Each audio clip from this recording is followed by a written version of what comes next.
What's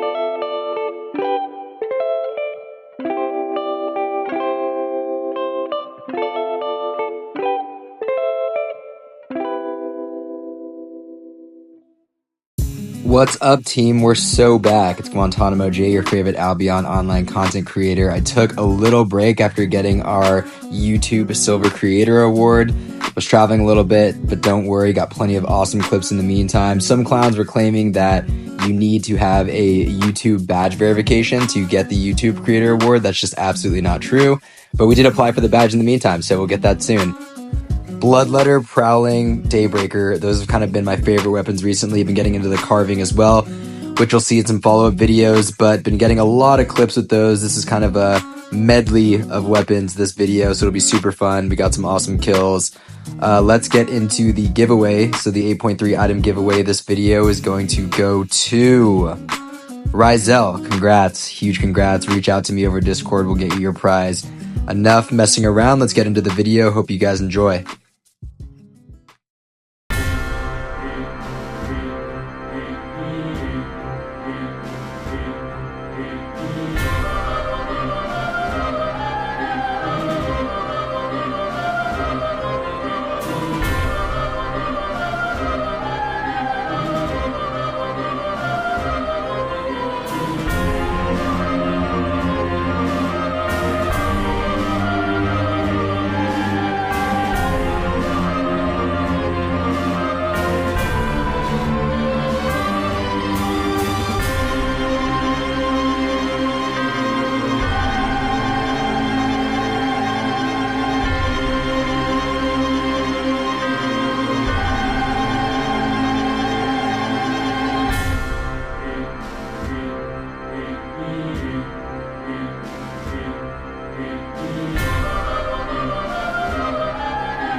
No need to beat around the bush. Let's get right into an 8-4 bloodletter matchup here.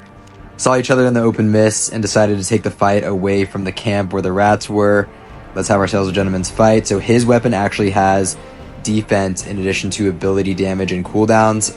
Mine has max HP, ability damage, and cooldowns, kind of the go-to for high-spec bloodletter fights. We open it up with 2 E's, and then it's kind of a chase. Name of the game here is going to be 3 Q stacks. We both pop our jackets there, stacking on a mob. You can see the defense actually helping him a little bit as we get into the brawl. So I'm actually losing the trade a little bit. I know the E cooldowns are almost there for both of us. I'm actually going to have to create a little bit of space, trying to make him miss here. He backs off a little bit. Here is a huge defining moment. Boom, he's running up. He's going to hit me with his helm.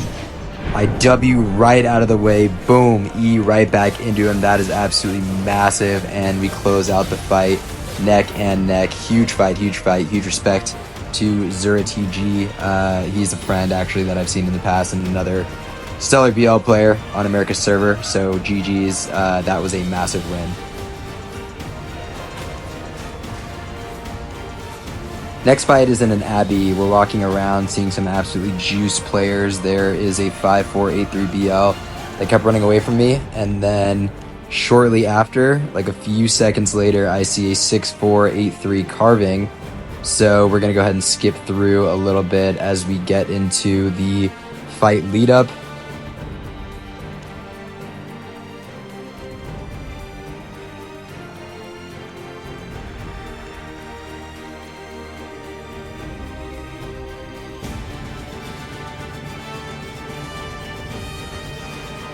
And here we go. Starts off with the W. I hit him with an E.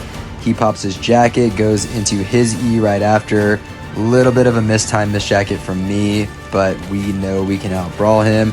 I don't have a buff, which I was very aware of. That's why I actually delayed starting the fight a little bit. However, obviously I have a class up on him. I didn't have any stats on the weapon though, so that's why my brawl is a little bit weaker. He actually sticks around. I should have eat him right there, but did not expect him to stay around. Thought he would run away. Another chance to E. He popped my cape, so the damage was a little bit lower. I chase after him. I back off because his E is going to cool down faster than mine, given he hit me before I hit him with mine. So I back up a little bit. We're going to fast forward.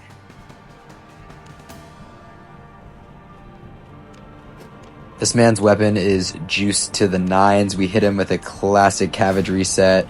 Make sure we re-pop our food. Accidentally drag a mob there, not great.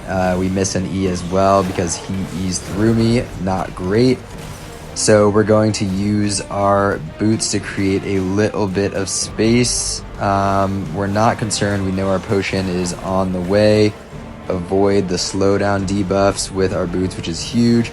We know his W or E is coming once he hits that buff, so we do a really well-timed jacket. Pop our potion, E, W, and brawl through it. Easy win. Thanks a lot. Weapon trashed, which is unfortunate, but on to the next one.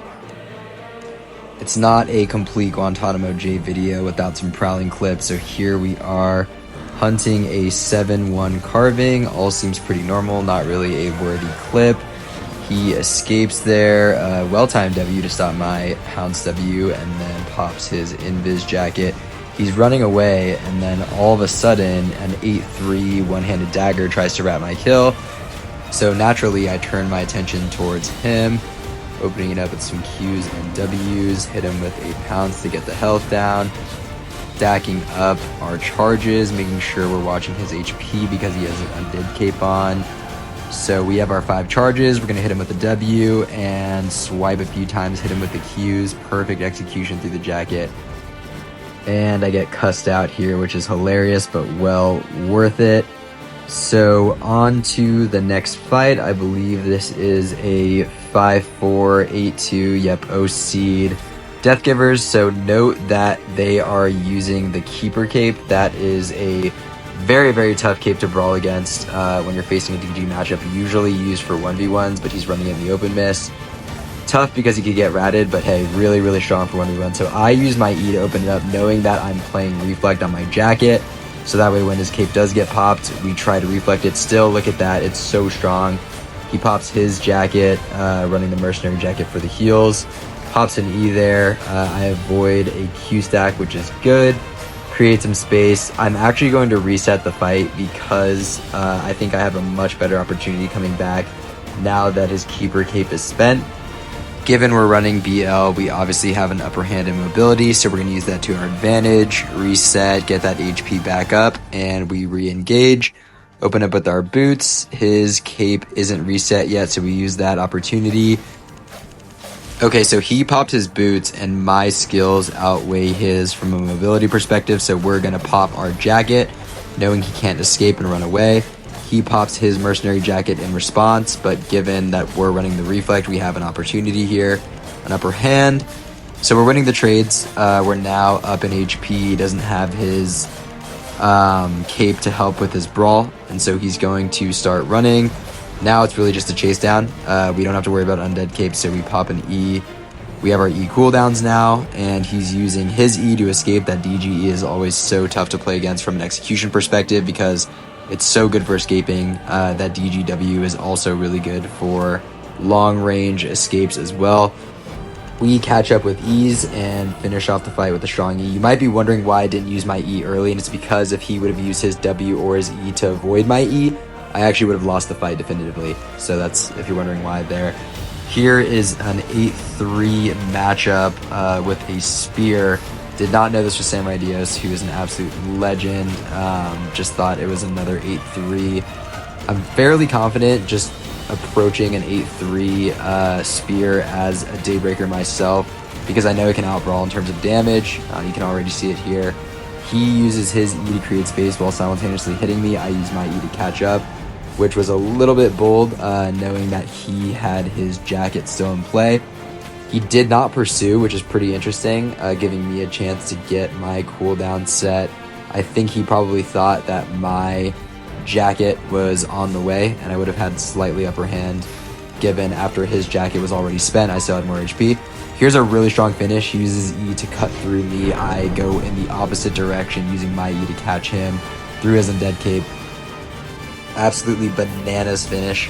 Here we have a 6-4, 8-3 Clarent Blade. Super hard matchup, actually. I forget how strong the Clarent Blade E is between the low cooldown of it, but also the damage. I mean, the thing is crazy for brawling. Clearly, it's at the expense of mobility. Definitely going to have to watch out for that Cultist Cal as well. That's very much a counter of the prowling, especially in Panther form. So here we go. He gets hit with an icicle to open it up. Hits me with that E to start it off without any charges, which is pretty interesting. He's using the W1, which is going to provide more damage for the brawl, but also, again, at the expense of more mobility fighting. Hits me with the Cultist Cal. I use my helmet to self-purge. He pops his jacket, uses his W. I counter it well with my jacket. Fight's pretty close. He has a minor HP advantage, but we're going to surprise him. We have our full combo ready. He misses his E while I'm in prowling form. Uses his W, hits me pretty hard while I'm still in Panther. We use our 3 Qs because we know that we're going to have to keep up with damage. He runs. We know our Panther cooldown is going to be back by the time we're ready to brawl, so create a little bit of space. 4 seconds on it there. He uses his W again, a little late on my jacket, but it's okay. Boom. W, 3 Qs, even through the Cultist Cal. Great finish, great fight. Unreal trash rate, GG's. Next up, 7-3 Bloodletter 1v1. Going to skip through the intro here. We're trying to bait each other's E's per usual. They E, I miss, so naturally going to reset the fight, skip through again.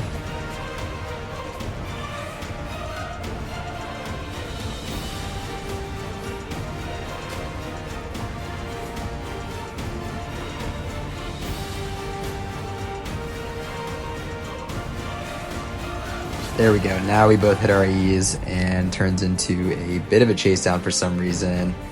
Hits me with his helmet. Finally turns around, re-engages.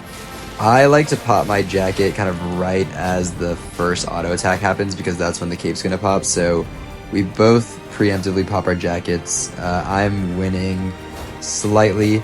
I use my E, which is a little bit bold because the fight could potentially get to the point where the E could be the finisher before my E cools down. However, he just spent his E, so I clearly have an advantage now at this point. Now it's just a matter of trying to keep up with the pattern of the Q, E, W. So typically with Bloodletter and this much mobility, you're going to have to match their skills to keep up with them and force them to re-engage. So here we go, we both have our jackets back, same cooldowns, we're keeping up with our skills, saving our helmet because we want to be able to catch him after we pop our boots. His boots are popped, so that's perfect time to use our helmet. Now we have a great advantage. Use the E.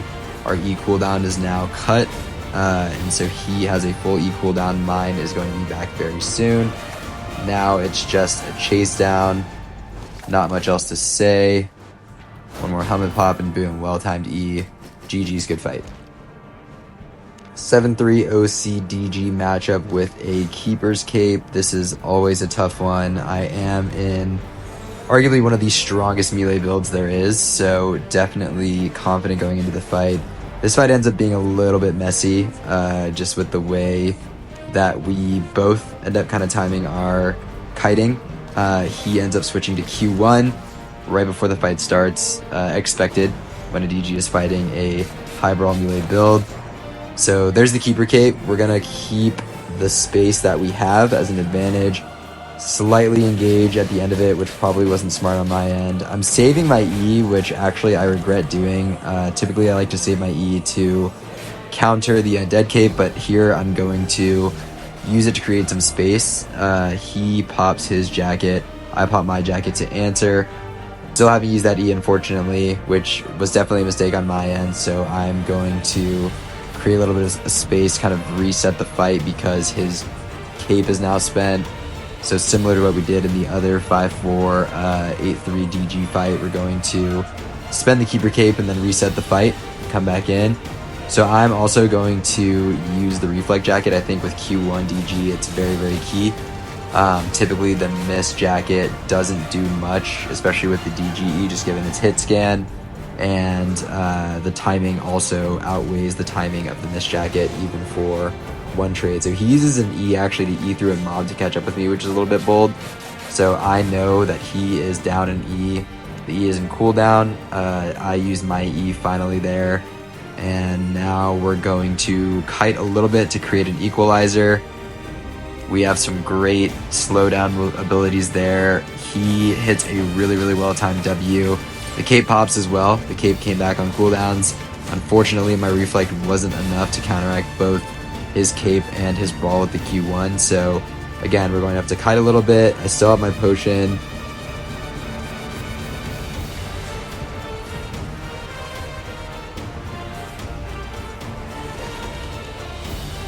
Popping that potion, creating some space. He's going in for the full brawl. There's a soccer helmet pop.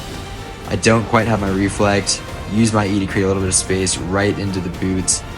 We are neck and neck. It's definitely down to one skill here. Either of us can use. I can use my W to finish. He can use his E to finish, which is definitely back at this point. My E is coming back. My jacket is back. We both have full cooldowns. We can pretty much assume. I don't know where his potion is, and I couldn't remember during the fight where it was on CD, so definitely being wary of that. Hit him with a cabbage reset, and then we are going to re-engage. Didn't love my E to close the gap there and missed a silly W, which is hilarious. He pops his jacket. I use my reflect. Clearly, I learned absolutely nothing on how my reflect can't totally negate his jacket.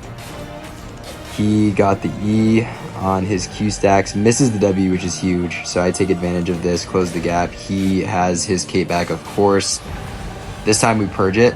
He hits me with a double E. I know his E is fully on cooldown, so don't ever be scared of a DG once they've spent their second E. I know it can be daunting, but now we have a great opportunity. We use our potion, hit him with a strong W. He comes back. Our jacket is back just in time. He pops a potion, but it's not going to be enough for us to brawl through. So great finish there. Strong fight, a little bit tough on my end, but we made it work. Definitely noticed quite the meta lately with the one-hand mace. Even the 8-3 MP is dirt cheap in most markets in Royal Cities on the America server, at least from what I've seen. So definitely a big meta. Here we have an 8-3 MP matchup. We're going with the prowling against it. Typically I like to play prowling or daybreak against this. Prowling can be a little bit harder just because if the one-handed mace is experienced, they know how to take advantage of the panther form to really punish and deal some good damage against me. However, we are well versed in using our 3 Qs when need be, even preemptively, knowing that we can kite a little bit post burst damage to make sure that we get our cooldowns back. Prowling is surprisingly good at chasing, especially when it comes to mobs that are around. Obviously we can use the speed boost in the panther form to catch up. Fast forwarding through that a little bit, we're going to keep the fight engaged with our Ws. Finally turns around, re-engages me. We're going to use our jacket to negate his stalker jacket. Keeping the Qs and W on him, he hits us with a cultist cow. Kite a little bit, use our boots to catch up. Purge his boots, did not expect him to turn around, he did. Good yield on the W there. Use our swipes and our Q to deal some damage. W, Q, human form. I spend a pounce there to keep up. Well worth it. We have our stacks up. We're at 5 stacks, 5 charges. Fight is essentially ours at this point. We just need to watch out for his EW combo and the panther form. Boom, there it is. E pops his jacket and uses the cultist cow for one final burst. Now that that is all spent, the fight is mine. I just need to make sure I hit this W effectively. Great, use the 3 Qs through his undead cape. Perfect execution, GG's. Here we have a 5-4 bow of Badon, and typically This can be actually pretty dangerous in any melee build. I know I'm in a BL build here, so can definitely balance out his kite abilities with my W and my E. However, he has the reflect helm there. The E is obviously very strong, even though I have quite an advantage on him from a tier perspective. You can see that that E still hits me really, really hard. Have my helmet ready to negate his jacket. We're just going to brawl through it, not really much to say here. Didn't even need my E to finish. Outstanding dodge with W right there and finish the fight strong. Get rid of these mobs and great trash rate. GG's.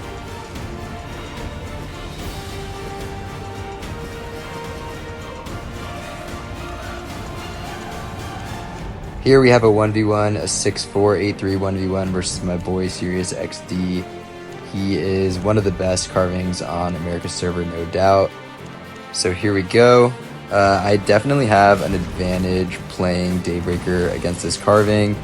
He is using the Jacket of Tenacity with that dynamic defense buff. Definitely strong against brawling and has a pretty good cooldown where I can't purge it necessarily every single time with my E. And I'm using the mercenary helm, so I don't have a purge on my helm, which will present some issues you'll see later when we're trying to finish the fight. But great jacket timing to avoid his E and the buff that came with it. The buff usually is pretty telling for the carving in terms of when they're going to use their E. But anyway, here we go. We're brawling it out pretty hard. Use our potion a little bit preemptively. I was trying to use it after the cape popped, but we're still getting healed through the cape, which is great. We actually both end up deciding that we are going to reset a little bit, so I will fast forward a little bit here.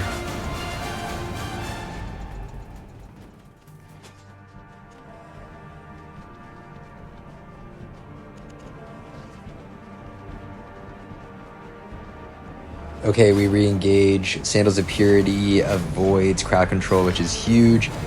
I missed time in E there, which sucks. I should have been able to see that his E was coming once he hit the dynamic defense buff. Doesn't matter, we're rolling through it. We have our potion almost on the way. He purges our Q stacks, which is pretty interesting, and he continues to fight me through his cape, which is a little bit bold. I don't think he was aware of where my potion was at. Our boots are great because the CDs are really, really low and the mobility is outstanding. We can definitely catch normal boots.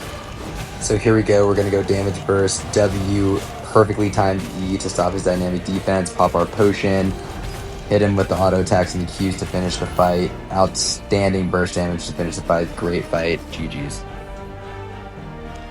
Here we have a 5473 OC Shadow Caller, typical meta build with the Helion jacket.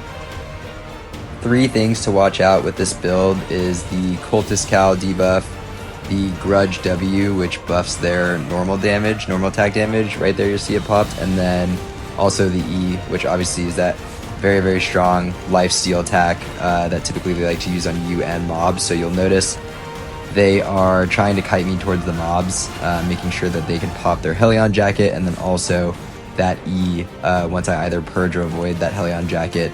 So again, three things that you want to watch out for in fights with this build. There it is. There's the E, life stealing from the mobs and from me. I purge, have him in a running position. He pops that grudge one more time. We're going to purge that just because we don't want that damage burst to equalize the fight in the end. Great W ahead of the boots there, and then we just run and finish it off with some auto attacks. So great fight, good mechanics to watch out for, and lessons learned. On to the next one. Last but not least, final fight of the video, this 5473 OC carving was chasing me around for a while.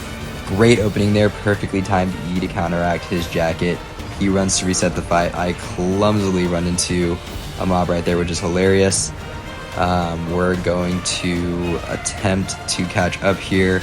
I'm okay going in with a bit of a disadvantage because I know that if I brawl too hard in the beginning, he's going to just run away, given that we are at an advantage with both IP and then obviously with a build as well, given this is a relatively strong counter to carving. We use our boots to create some good mobility while we're brawling. Great time jacket there. He pops his jacket, uses his E while I'm still in my jacket, which is tremendous. He's using the reflect, which is really, really strong. But we have a trick up our sleeve. We're going to use the poison into the W for the execution, ending the fight. Definitely was doing a lot of baiting there. Should not have let it to get that close, but hey, what are you going to do? Thank you guys so much for tuning into the video. Seriously, love all your support. It's so much fun meeting all of you guys out in the mist and in Brazilian. Keep hitting me up. I'll keep giving you those free gifts, and let's continue to rock it. Peace, guys.